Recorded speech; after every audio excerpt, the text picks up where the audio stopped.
We're happy to thank once again the Library of Congress for hosting us, as well as our sponsors, Bernard and Irene Schwartz. This is our 4th annual lecture that we've been able to host here, which is a wonderful thing.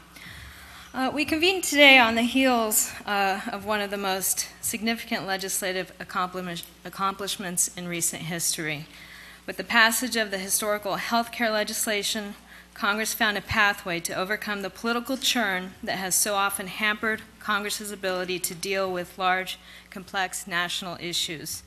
Agree with the content of the legislation or not, the mere fact that it was passed and how it happened is what we at the Brademas Center for the Study of Congress are most interested in understanding, and we hope to do that today. By the way, I'm Alicia Hurley, the acting director of the Brademas Center for the Study of Congress. The center was named after former Congressman John Brademas. It was established 5 years ago in the NYU Wagner School of Public Service and is dedicated to the study of the legislative branch, a vital yet not always understood branch of government. Under John's leadership, we have held several important symposia and events related to the inner workings of Congress. Each year, the center sponsors NYU students for internships in Washington, and we support several ongoing research projects on an array of policy issues. Before I introduce the speakers, let me recognize our convener for the day, Dr. John Brademas, a former congressman from Indiana and former president of New York University.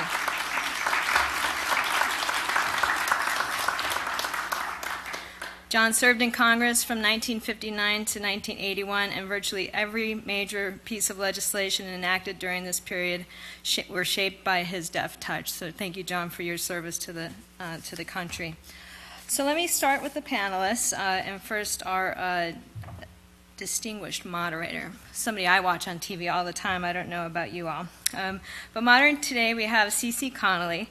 CeCe has been a national staff writer at the Washington Post since 1997, covering national politics, healthcare, and several major disasters, including Hurricane Katrina.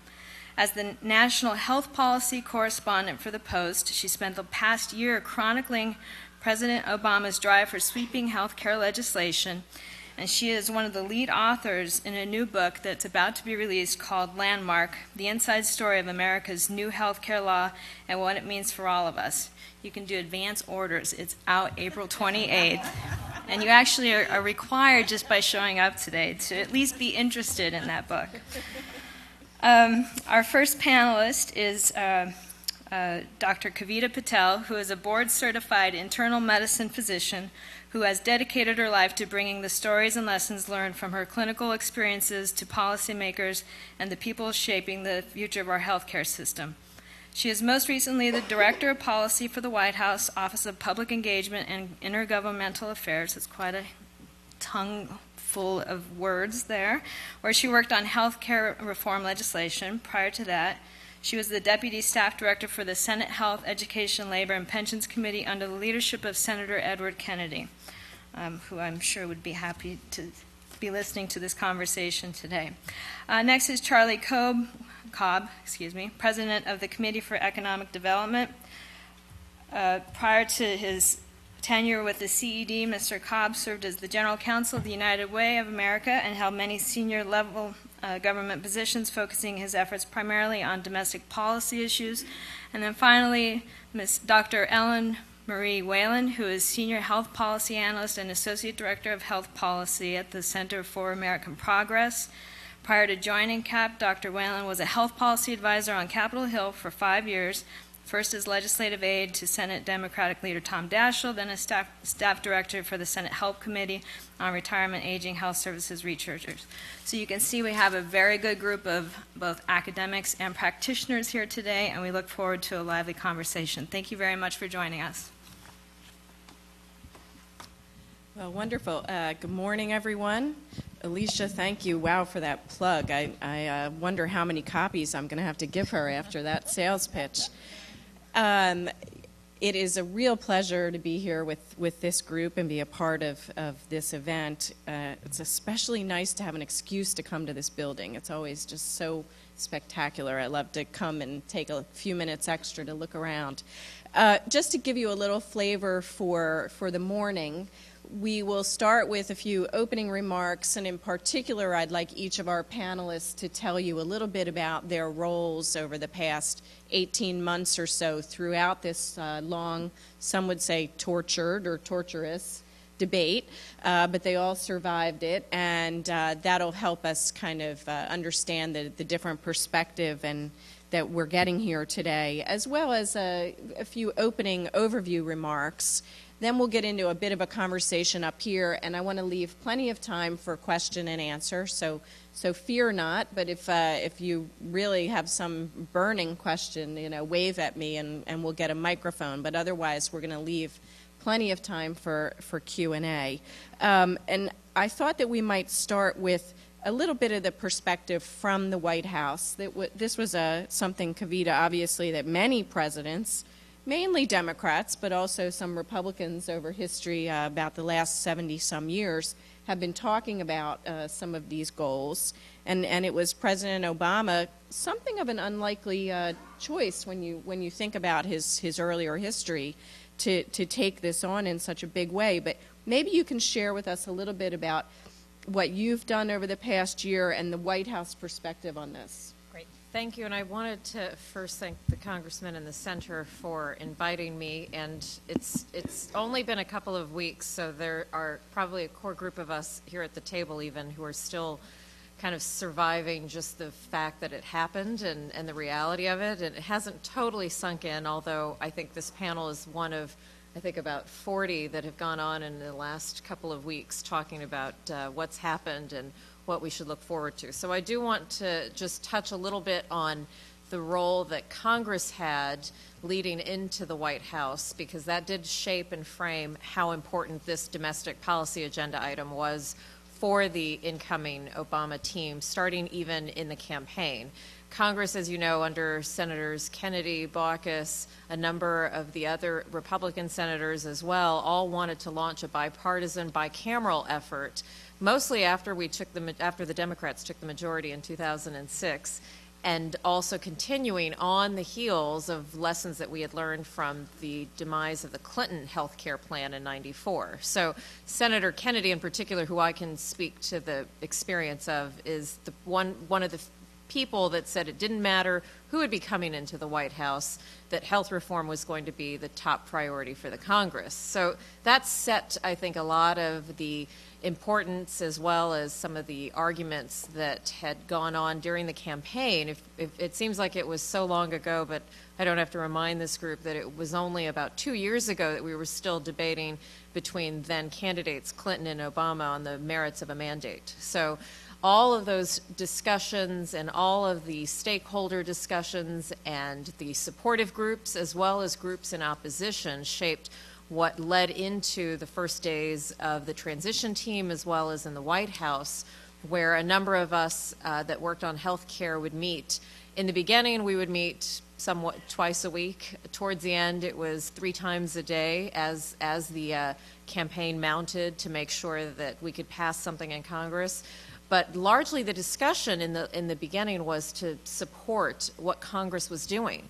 At that point in time, there had already been skeletons as well as some fleshed out pieces of comprehensive health reform in the Senate as well as in the House. A number of people had already, internally in the administration, had already kind of, given advice to the president that we should do what we can to make sure that what Congress has started, that we can help push through and that we can help complete. But in no way, shape, or form was the Obama administration in its first 100 days going to write its own plan and put something else out there. So the deal from the beginning was to make sure that the House and Senate could come to some agreement and pass something. And yes, at the time we did hope that we could get Republican support, because all along, and even through the stimulus passage of the American Recovery and Reinvestment Act, which had huge chunks of health care in it, there was a great deal of bipartisan communication. That's how the 2009 kind of Obama year started. And then, as we all know, I'll take you through that summer of 2009 with death panels, town halls, and a lot of the media blitz around what health care reform was and what it was not for the American people. And quickly, I think that internally at the White House, there was a need to really make sure that the very strong communications team that put together the effective campaign for President Obama was also taking the lead on making sure that the American people understood what health care reform meant for them. And that meant a very conscious effort at explaining what health insurance reform was, at what the problems in health insurance were at the time.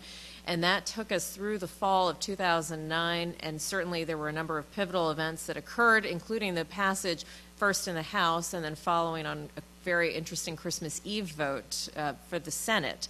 So then, and then I'll shift us forward. I'm trying to just take you through kind of where the White House internally was. At that point in time, things looked very promising for an agreement of some kind between the Senate and House. It was clear it would only be with Democrats, however. There was very little likelihood that we would, even with Susan Collins or Olympia Snow or some of the other Republicans that had traditionally been able to cross the aisle several times, we would not achieve that type of a bipartisan vote. And then in January, when Scott Brown was elected to my former boss's seat in Massachusetts, everybody, including current legislators who were supportive of the bill, stopped and started to get very skeptical.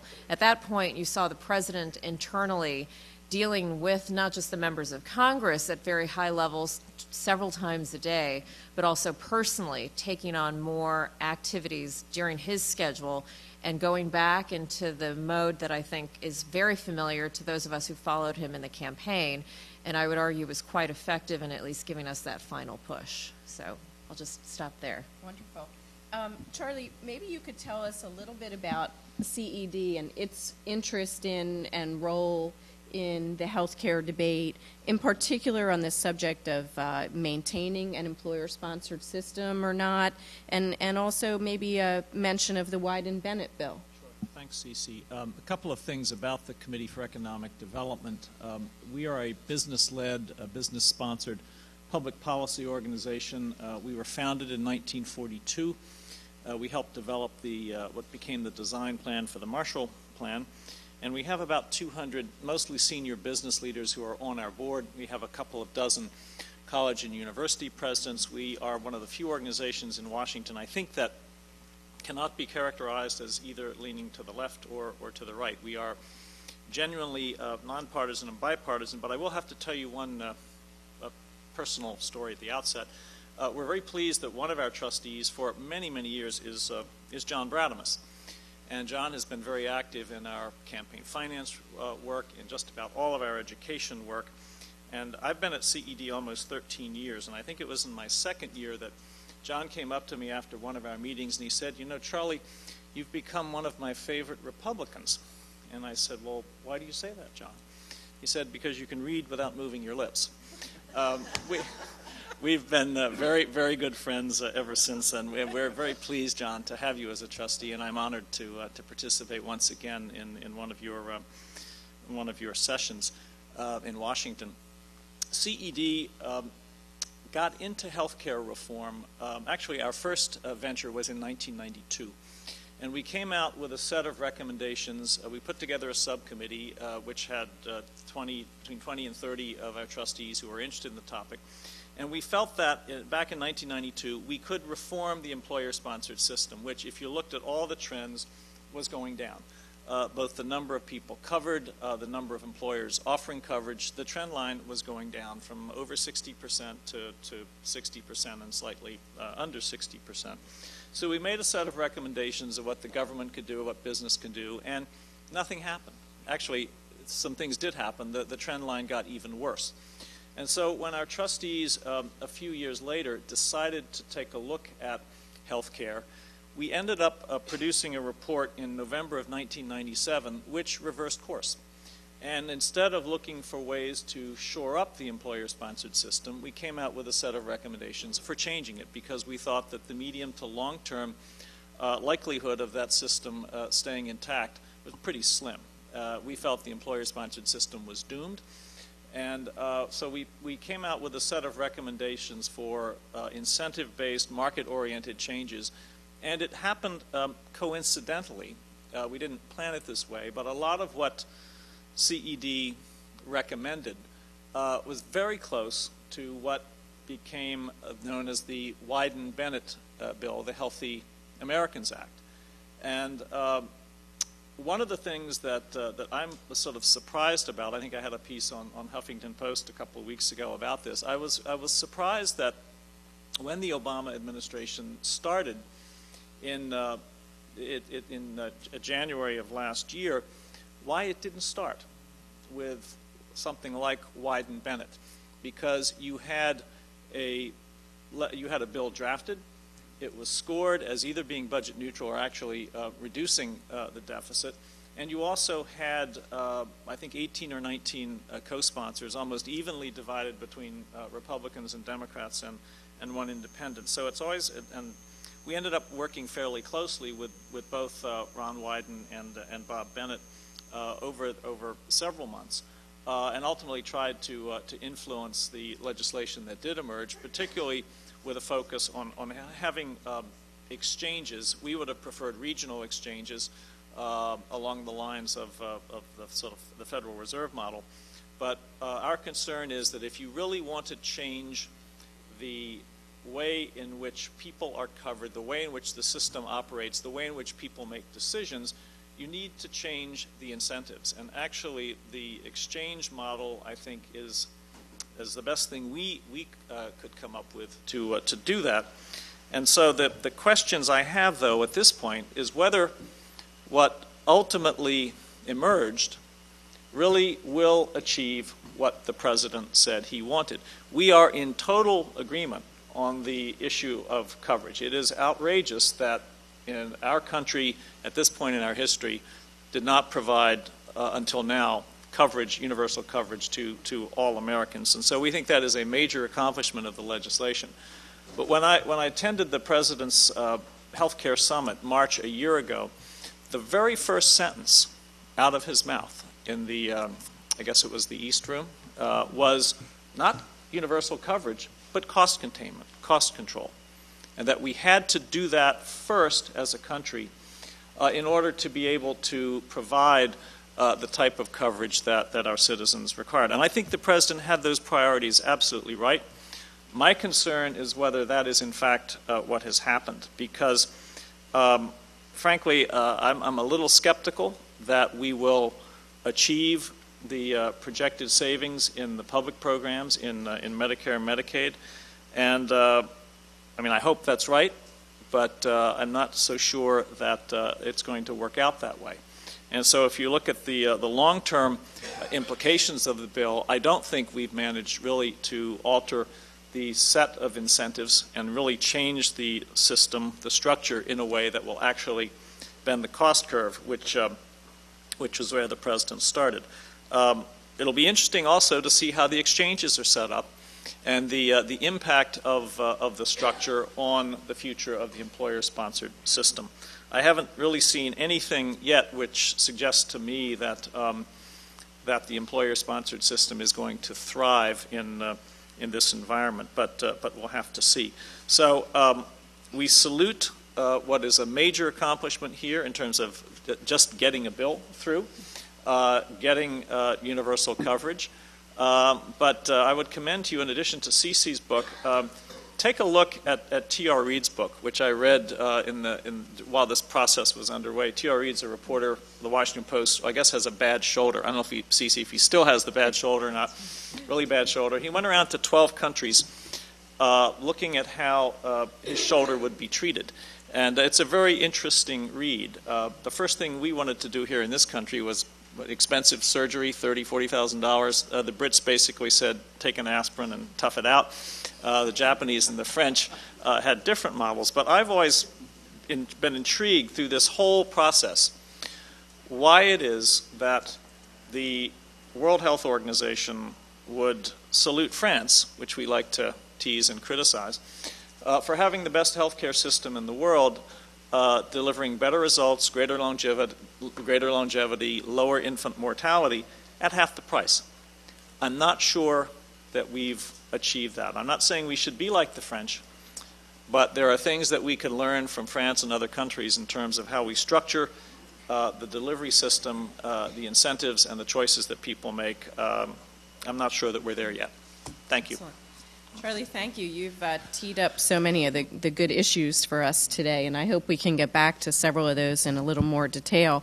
But first, if I could turn to Ellen Marie from the Center for American Progress.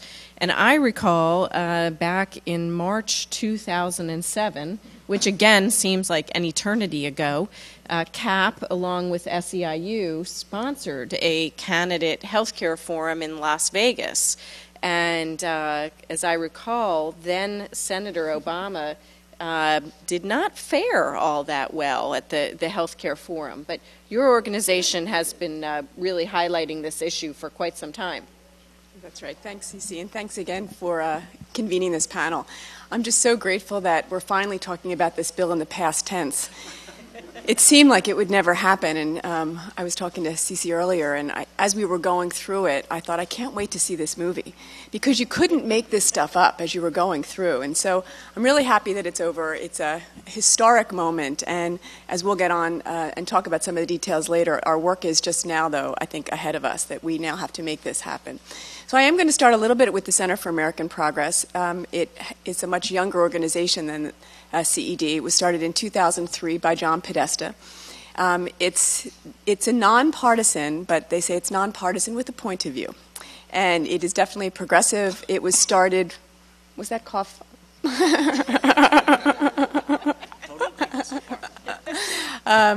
It was started because there was a dearth of progressive ideas, and started in 2003.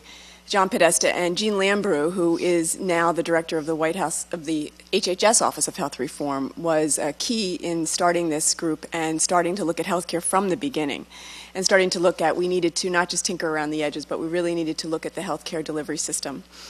Started in 2003. In 2005, actually, March 23rd, the same day the bill was signed into law, but March 23rd, 2005, John Podesta and Jean Lambrou published their plan for healthcare reform in the journal Health Affairs. And as they laid it out, they said they wanted to make sure that it was a plan that was pragmatic, not idealistic, something that they thought then would not be political, and then also something that looked at the moral imperative of a nation that wanted to cover all of the Americans. And many of the ideas that are in the final bill were in their plan that was developed there. Although I think that one of the things that I would say is many of the ideas in this bill that got passed finally is there are not a lot of brand new ideas in there. I think there are some tried and true. When I thought of people saying that we were going to completely rock the healthcare system, I don't think that we've done that. And